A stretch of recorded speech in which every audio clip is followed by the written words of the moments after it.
नमस्कार, सुप्रभात। राजस्थान में आपका स्वागत है। मैं हूं आपके साथ माजिद अंसारी।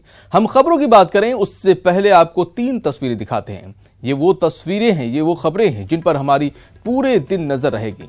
स्वाइन फ्लू प्रदेश में आउट ऑफ कंट्रोल हो चुका है। अलग अलग जिलों में 75 लोगों की मौत हो चुकी है, जिसके बाद अब सरकार की नींव टूटी है। और आज स्वास्थ्य मंत्री रघु शर्मा स्वाइन फ्लू से प्रभावित क्षेत्रों का दौरा करने जा रहे हैं। वहीं सीएम आज जोधपुर यानी कि सूर्य नगरी के दौरे पर रहेंगे। यहां वो कई कार्यक्रमों में शिरकत करेंगे। उधर गहलोत सरकार ने पाठ्यक्रम में बदलाव का ऐलान कर दिया है, जिसके बाद सियासत तेज हो गई है।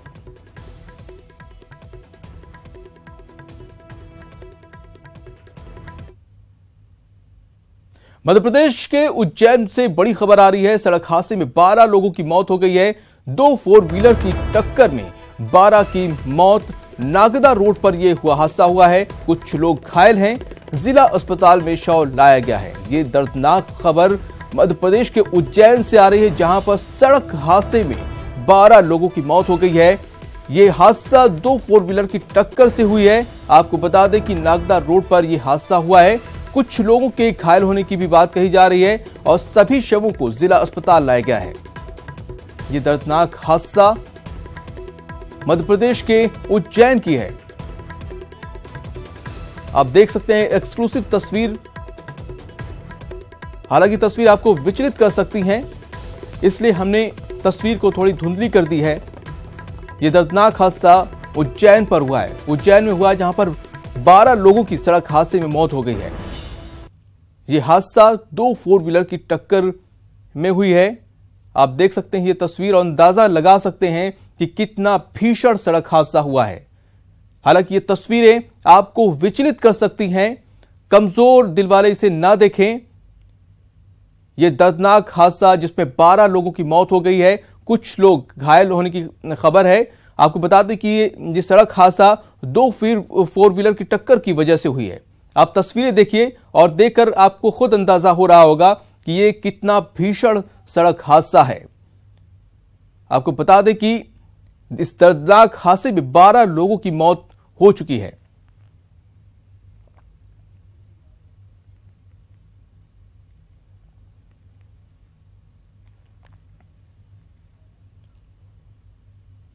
वहीं नागौर के हाईवे 89 पर एक चलती कार में अचानक आग लग गई, जिससे सवार महिला झुलस गई, जबकि दूसरे लोग समय रहते कार से बाहर निकल गए। सूचना मिलने पर पुलिस और फायर ब्रिगेड की टीम जो है मौके पर पहुंच गई और आग पर काबू पाया। बताया जा रहा है कि सभी लोग कचरे के कुचेरा के रहने वाले हैं। फिलहाल महिला को सरकारी अस्पताल में उनका इलाज चल रहा है, जिसकी हालत स्थिर बताई जा रही है। ये तस्वीर आप देख सकते हैं, कार में कितनी भीषण आग लगी हुई है। पूरी तरह से आग ने कार को अपनी चपेट में ले लिया है और अंदाजा लगा सकते हैं कि कितना बड़ा हादसा टल गया। हालांकि एक महिला झुलस गई है, जिसका अस्पताल में इलाज चल रहा है। बाकी लोग समय रहते कार से निकल गए थे, इसलिए एक बड़ा हादसा होने से बच गया।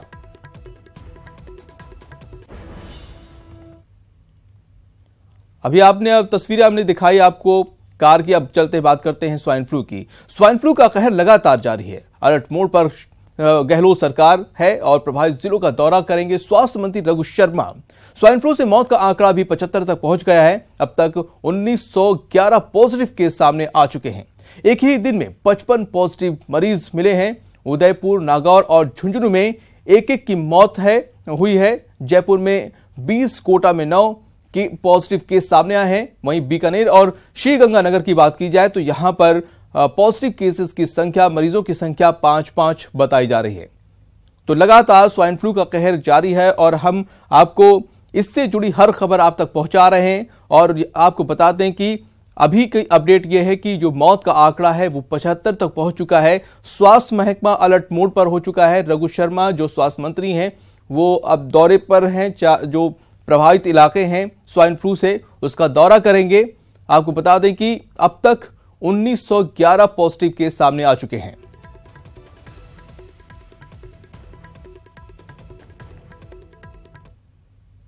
बेकाबू हुआ स्वाइन फ्लू, अब तक हुई 75 की मौत। चिंता में प्रदेश सरकार, अलर्ट मोड पर स्वास्थ्य विभाग। जी हां, पिछले 28 दिनों में 75 मौतें, ये बताने के लिए काफी हैं कि स्वाइन फ्लू अब प्रदेश के लिए काल बन चुका है। ऐसे में अब स्वास्थ्य विभाग अलर्ट मोड पर आ चुका है और health minister Raghu Sharma swine flu से प्रभावित क्षेत्रों का आज से दौरा करेंगे। 3 दिन के दौरे पे मैं भी निकल रहा हूँ। ब्यावर, पाली, बाड़मेर, जैसलमेर, जोधपुर, इस सारी जगह पे अगले 3 दिन मैं उस इलाके में रहूँगा। तो इसलिए विभाग चिंतित है। किसी की भी जिंदगी जाए वो हमारे लिए चिंता का विषय है। हम लोग पूरी जिम्मेदारी से कह रहे हैं कि कैजुअलिटी से आगे फ्यूचर में रुके। चिकित्सा मंत्री डॉक्टर रघु शर्मा के मुताबिक प्रदेश के चिकित्सा विभाग ने 10 लाख टेमीफ्लू टैबलेट्स के ऑर्डर दिए हैं। इनमें से 1 लाख टेमीफ्लू टैबलेट्स दवा इस वक्त स्टॉक में आ चुकी हैं और बाकी दवा भी जल्दी ही विभाग को मिल जाएंगी। इतना ही नहीं, प्रदेश में स्वाइन फ्लू की जांच समय पर हो और इससे प्रभावित मरीजों का इलाज जल्द से जल्द हो, इसके लिए विभाग की ओर से अब 50 जगहों पर जांच की सुविधा शुरू कर दी जाएगी। अभी तक 8 तो हमारे सरकारी क्षेत्र में जांच इसका टेस्टिंग फैसिलिटी थी। 4 प्राइवेट लेबोरेटरीज वो ऑथराइज कर रखा था।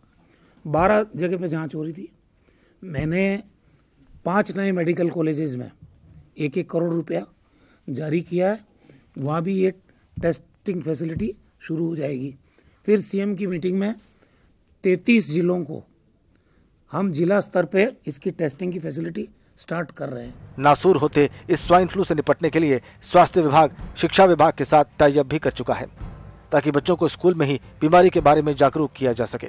शिक्षा विभाग के अधिकारी और आईसीडीएस विभाग के अधिकारी, इनके ब्लॉक स्तर तक के अधिकारी को आमंत्रित किया गया था, जिससे कि क्योंकि इनकी आउटरीच ज्यादा है और इसमें जो कार्मिक हैं वो बहुत ज्यादा हैं और इसमें आंगनवाड़ी कार्यकर्ताओं तक का सहयोग लेकर के कोशिश की जाएगी। गांव में कोई भी व्यक्ति हो जिसको इन्फ्लुएंजा लाइक इलनेस है, उसको चिन्हित करके और उसको अगर उसकी जांच की आवश्यकता है तो उसको जांच कराएं, अगर दवा की आवश्यकता है तो उसको दवा उपलब्ध कराएं।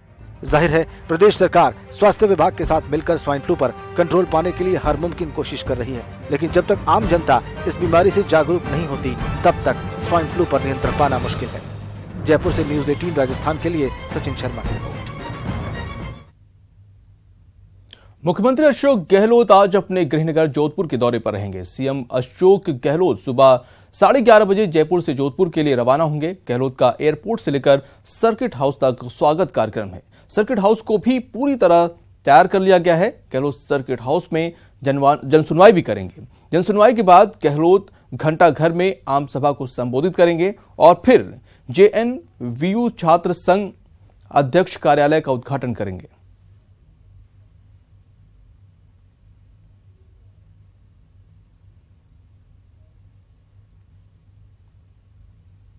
तो सीएम अशोक गहलोत का दौरा है, आज सर्किट हाउस का दौरा करेंगे।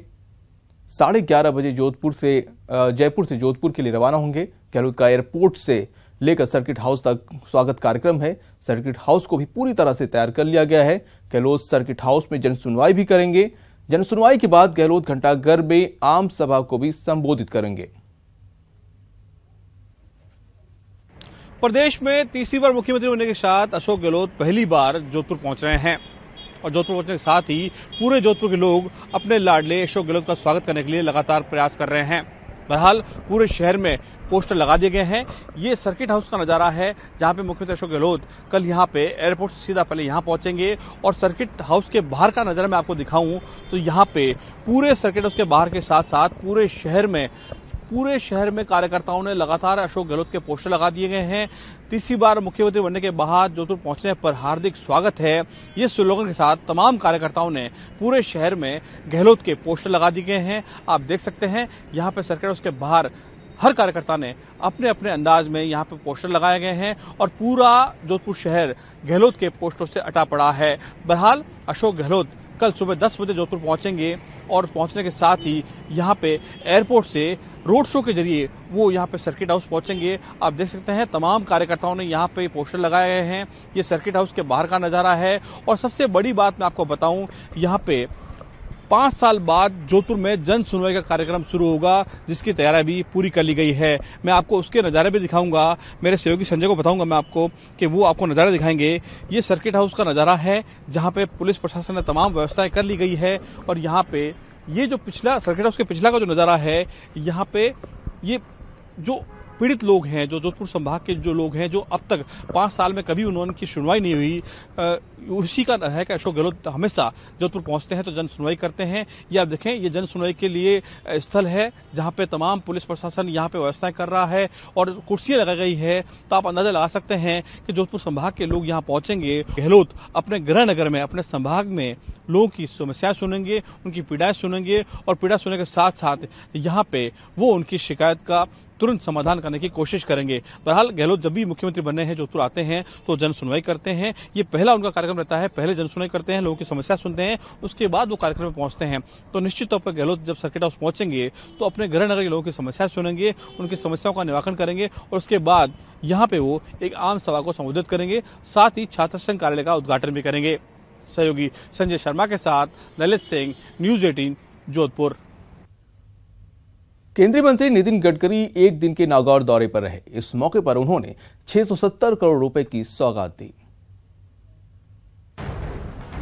एक दिन के दौरे पर केंद्रीय परिवहन और राष्ट्रीय राजमार्ग मंत्री नितिन गडकरी नागौर पहुंचे, जहां उन्होंने सालासर से नागौर तक 637 करोड़ रुपए की लागत से बने राष्ट्रीय राजमार्ग का उद्घाटन किया। साथ ही उन्होंने केंद्रीय विद्यालय भवन का भी शिलान्यास किया, जिसके निर्माण पर 28 करोड़ रुपए लागत आएगी। इस दौरान उन्होंने कहा कि एनडीए के कार्यकाल में सबसे ज्यादा राजस्थान में सड़कों का जाल बिछाया गया है। हमारी सरकार आने के पहले पिछले 70 साल में केवल 7,498 किलोमीटर राष्ट्रीय महामार्ग था, पर इस 4 साल में हमने उसको बढ़ाकर 14,465 किलोमीटर किया है। तो 6,967 में 7,000 किलोमीटर की प्रगति, बड़े प्रमाण पर करीब 2 लाख करोड़ के कार्य को मंजूरी दी है। राजस्थान की तस्वीर बदली हुई है। आज राजस्थान के किसी भी जिले में आप जाइए, वहां आपको रोड का काम देखने के लिए मिलेगा। और इतना ही नहीं, तो रोड का जो काम हो रहा है उसकी जो क्वालिटी है वो इतनी अच्छी है कि आने वाले अनेक सालों तक उसका गड्ढे नहीं।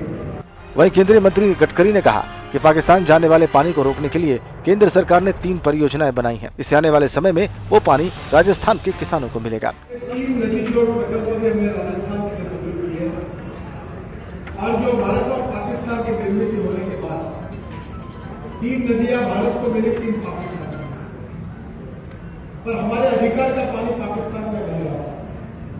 उसमें से 2 प्रोजेक्ट को हमने मंजूरी दी है और तीसरे भी प्रोजेक्ट को जल्दी मिल जाएगी और ये हमारे अधिकार का पानी राजस्थान तक आएगा, यहाँ किसानों के लिए। इस तरह केंद्रीय मंत्री ने नागौर जिले को न सिर्फ 670 करोड़ रुपए की सौगात दी, बल्कि अब देखना दिलचस्प होगा कि लोकसभा चुनाव में जनता उन्हें रिटर्न गिफ्ट क्या देती है। न्यूज 18 राजस्थान के लिए नागौर से सहयोगी महेंद्र बिश्नोई और संजय शर्मा के साथ ललित सिंह की रिपोर्ट। लोकसभा चुनाव के नजदीक आते ही नेताओं की बदजुबानी धीरे धीरे जोर पकड़ने लगी है। आज हम आपको बीजेपी के नेताओं की गंदी जुबान से रूबरू करवाने जा रहे हैं। शुरुआत राजस्थान के भरतपुर से सांसद बहादुर सिंह कोहली से।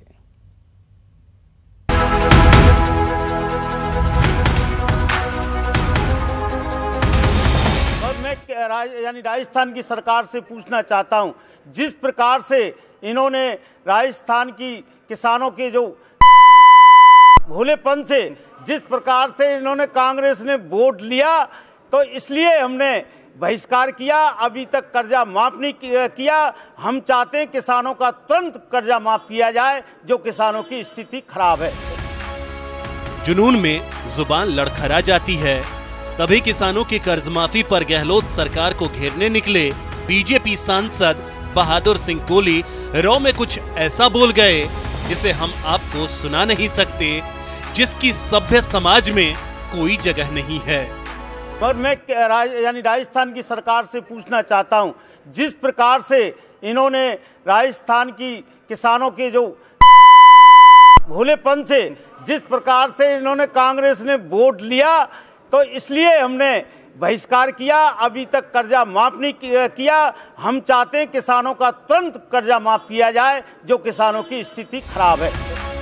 बेशक बहादुर सिंह कोहली का मकसद गहलोत सरकार पर दबाव डालकर किसानों का कर्जा माफ करवाना रहा हो, पर किसानों के जख्मों पर मरहम लगाने की हड़बड़ी में आधी आबादी को अनजाने में ही सही पर अपमानित करने का क्या मतलब?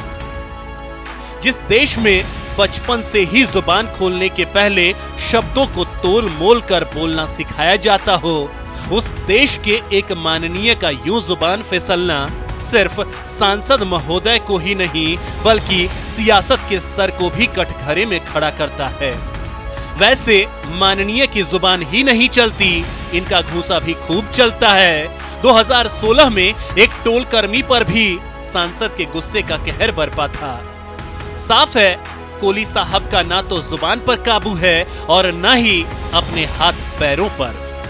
कोली साहब चुनाव नजदीक है, ये सबको पता है, लेकिन इस तरह अगर आप बेकाबू रहेंगे तो जनता को काबू करना आता है। इसलिए आपसे अपील है, अब जब भी बोले तोल मोल कर बोले, क्योंकि ये पब्लिक है, सब जानती है। न्यूज़ 18 राजस्थान के लिए भरतपुर से शिव कुमार वशिष्ठ की रिपोर्ट। प्रदेश में सर्दी का सितम जारी है। बेमौसम बारिश के बाद से तापमान में लगातार गिरावट दर्ज की जा रही है। फतेहपुर का पारा लगातार तीसरे दिन माइनस में रहा। यहां पारा -3.4 डिग्री रहा। जयपुर में इस सीजन का दूसरा सबसे ठंडा दिन रहा। मौसम विभाग के अनुसार आगामी 48 घंटों में अलवर, झुंझुनू, सीकर, चूरू, श्रीगंगानगर, बाड़मेर, बीकानेर में बारिश और ओले गिर सकते हैं।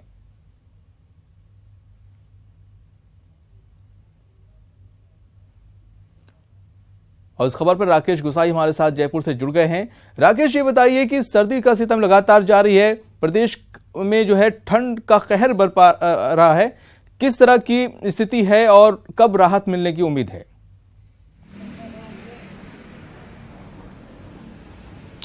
देखिए माजिद, जयपुर में ही नहीं पूरे प्रदेश के अंदर कमोबेश ऐसे ही हालात हैं, क्योंकि जो पहाड़ी इलाके हैं वहां पर बर्फबारी और बरसात होने के कारण उनकी जो शीत लहरें हैं वो प्रदेश की ओर रुख करती हैं। और यही कारण है कि इस समय भी राजस्थान इन शीत लहरों की चपेट में है और कई जिलों के अंदर बरसात होने की भी बात सामने आई है, क्योंकि मौसम विभाग निरंतर इस चीज को लेकर अलर्ट करता रहा है कि कई राज्य, तकरीबन आधा दर्जन से अधिक राज्यों के जिलों के अंदर इस समय बरसात भी हो सकती है, कहीं पर छुटमुट ओलावृष्टि भी हो सकती है। खेत को काफी नुकसान है, फसलों को काफी नुकसान है, सब्जियों को काफी नुकसान है। इसके साथ साथ अगर जयपुर की बात कर ली जाए तो राजधानी के अंदर भी इस समय सूर्यदेव के दर्शन हो जाया करते हैं, लेकिन अभी तक सूर्यदेव के दर्शन नहीं हो रहे हैं। कोहरा पड़ रहा है। छोटी मोटी मुख्य मार्गों की बात कर ली जाए तो वहां पर कोहरा पड़ रहा है। लोग इस टाइम पे भी हेडलाइट जलाकर अपने रास्ता इख्तियार कर पा रहे हैं। लेकिन वहीं बात कर ली जाए रेलवे की या एक्सप्रेस हाईवेज की, जहां पर कोहरे के कारण रेलें डिले हैं, रोडवेज की बसें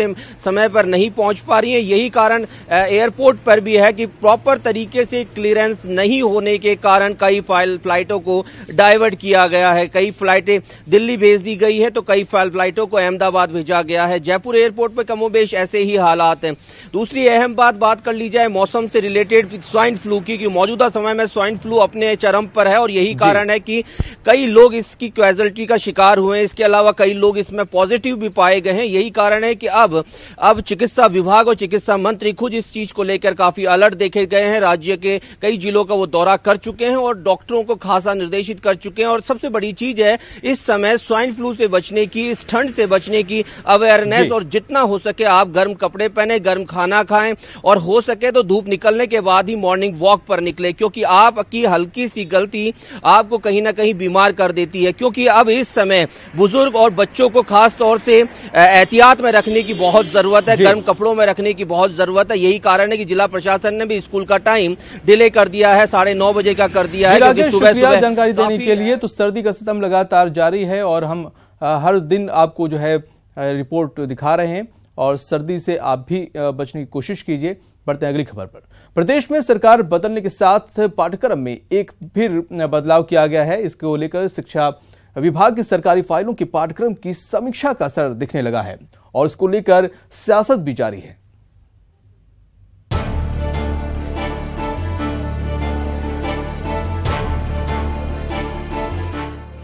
प्रदेश में हर 5 साल में सिर्फ सरकार ही नहीं, स्कूलों का पाठ्यक्रम भी बदलता है और फिर इस पर जमकर सियासत होती है।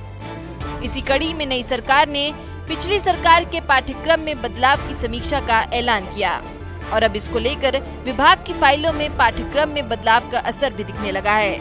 हालांकि इस बारे में शिक्षा राज्य मंत्री सभी शिक्षाविदों से राय लेने की बात कहते हुए बीजेपी पर निशाना साध रहे हैं।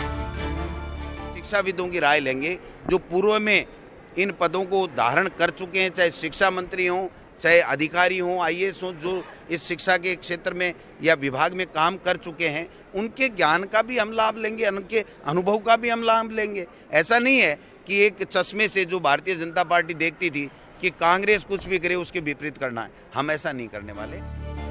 शिक्षा विभाग स्कूली पाठ्यक्रम में हुए पूर्व सरकार की जिस बदलाव की समीक्षा कर रहा है, उसमें मुगल कालीन साम्राज्य और अकबर के पाठ को छोटा किया गया है, जबकि महाराणा प्रताप के पाठ को बड़ा किया गया। लिहाजा इसको लेकर शिक्षकों का कहना है कि बार बार पाठ्यक्रम में बदलाव किया जाना ठीक नहीं है। निश्चित रूप से एक बहुत बड़ा खर्चा होता है कि किताबें दोबारा छपने जाती है, एक चैप्टर के लिए किताबें दोबारा छपने जाती है, फिर वो किताबें टाइम पे नहीं आती, बच्चे इंतजार करते रहते हैं, 5-6 महीने लग जाते हैं जब उनकी हाफ ईयरली हो जाती है, जब वो किताबें आती है। और जो मूल मुद्दा है कि टीचर नहीं है स्कूलों में, 2013 के बाद क्रमोन्नत स्कूलों में अनिवार्य विषय के हिंदी इंग्लिश के लेक्चरर नहीं है। जब ये मुद्दे उठते हैं और सब शिक्षा की बात आती है, जब इस तरह के सफूगे छोड़ दिए जाते हैं। पूर्व बीजेपी सरकार के दौरान पाठ्यक्रम में बदलाव के दौरान कांग्रेस ने शिक्षा में भगवाकरण का आरोप लगाते हुए इसे मुद्दा बनाया था। इस बार अकबर महान या महाराणा प्रताप महान को लेकर सियासत गर्म है। ऐसे में जरूरत है शिक्षा की गुणवत्ता में सुधार की, शिक्षा में सियासत की नहीं। न्यूज़ 18 राजस्थान के लिए जयपुर से महेश दादीज की रिपोर्ट। और अब बात लात घूंसों वाली रायशुमारी की। बताएंगे कि किसकी रायशुमारी थी और बैठक में बात की जगह लात घूंसे क्यों चले। लेकिन पहले आप ये तस्वीर देखिए।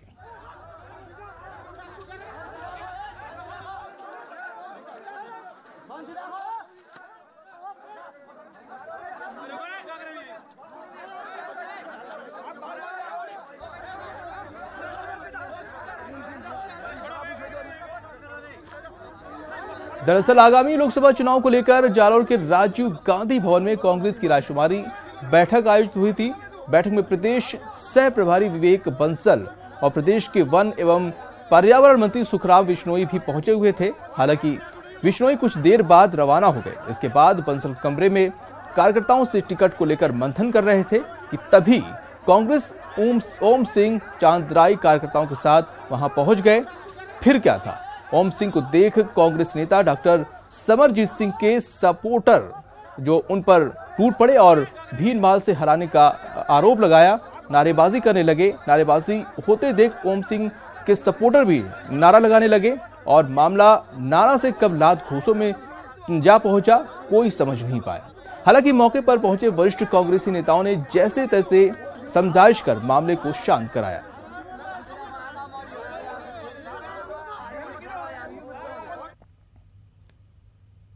कोटा में पैंथर का एक पालतू कुत्ते का शिकार करते हुए का सीसीटीवी फुटेज सामने आया है, जो सोशल मीडिया पर खूब वायरल हो रहा है। दूसरे सीसीटीवी फुटेज में पैंथर मकान की दीवार पर चढ़ता हुआ दिखाई दे रहा है।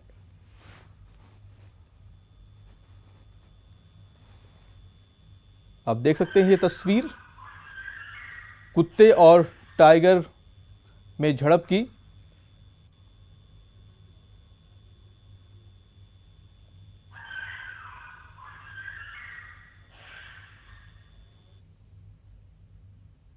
और इसी के साथ इस बुलेटिन में इतना ही। दीजिए इजाजत, नमस्कार।